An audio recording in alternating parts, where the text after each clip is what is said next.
Hello बच्चों, let's see this question. Consider Bohr theory of hydrogen atom, the magnitude of angular momentum, orbit radius, and velocity of the electron in the nth energy state in a hydrogen atom are L, R, and V respectively. Find out the value of X if the product of V, R, L means इनका product is directly proportional to NX.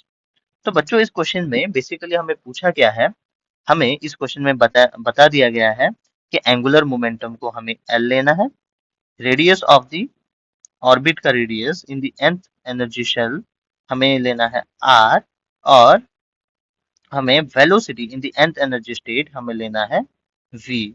ठीक है बच्चों, और हमें ये भी दे दिया गया है कि वी आर एल का प्रोडक्ट वो डायरेक्टली प्रोपोर्शनल है एन एक्स का.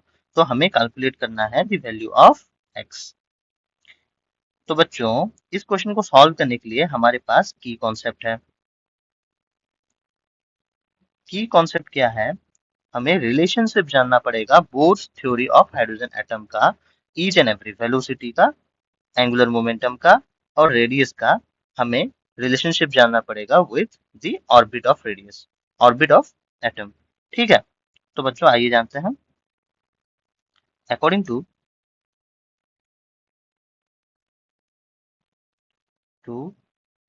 Force theory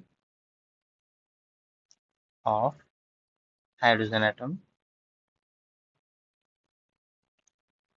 V inversely proportional होता है n से, R डायरेक्टली प्रोपोर्शनल होता है n स्क्वायर से, और L डायरेक्टली प्रोपोर्शनल होता है n से बच्चों.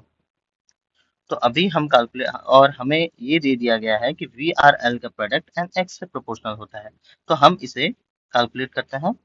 जब हम वी आर एल कैलकुलेट करें तो हमें क्या मिलता है, 1n, तो product product of V R L 1n into N square into N होना चाहिए. ठीक है बच्चों, तो एन एन कट जाता है तो V R L directly proportional to N square निकल के आता है. तो अगर हम इस इक्वेशन को, इसको अगर हम इक्वेशन 1 लेते हैं, इसको अगर हम इक्वेशन 2 लेते हैं, इनको कंपेयर करते हैं, comparing equation 1 with equation 2, what do we find? We find that n square is equal to nx, so x is equal to 2. This is our answer बच्चों. Hope you understood this well. Thank you.